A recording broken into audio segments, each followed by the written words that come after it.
bagaimana hukum buang air besar atau buang air kecil menghadap kiblat ataukah membelakangi kiblat?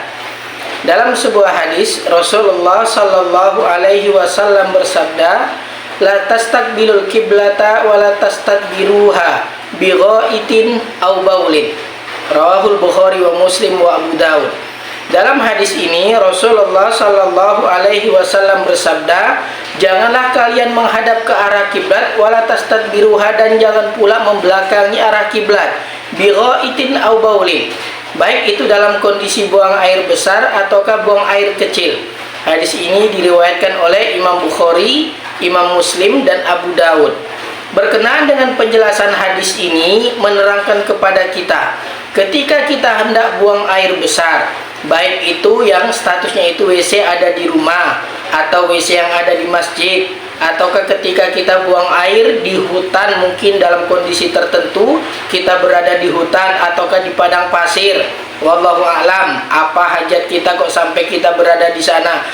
Dalam kondisi-kondisi yang seperti itu, maka ketika hendak buang hajat, baik itu buang air besar ataukah buang air kecil, maka hendaknya jangan menghadap ke arah kiblat ataukah membelakanginya.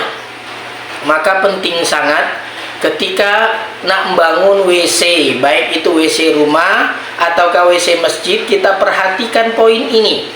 Jangan sampai ketika membangun itu kok ternyata posisi buang air besar kita itu menghadap ke arah kiblat ataukah membelakangi arah kiblat.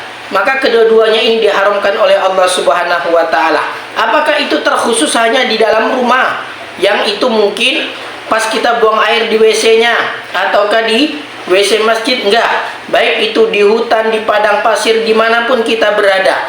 Karena konteks hadis ini itu menjelaskan secara umum, fi kulli amkinatin syatta, dimanapun kita berada, maka ketetapan untuk aturan adab di dalam buang air besar itu harus kita tunaikan. Dilarang menghadap ke arah kiblat dan dilarang membelakangi arah kiblat. Wallahu a'lam.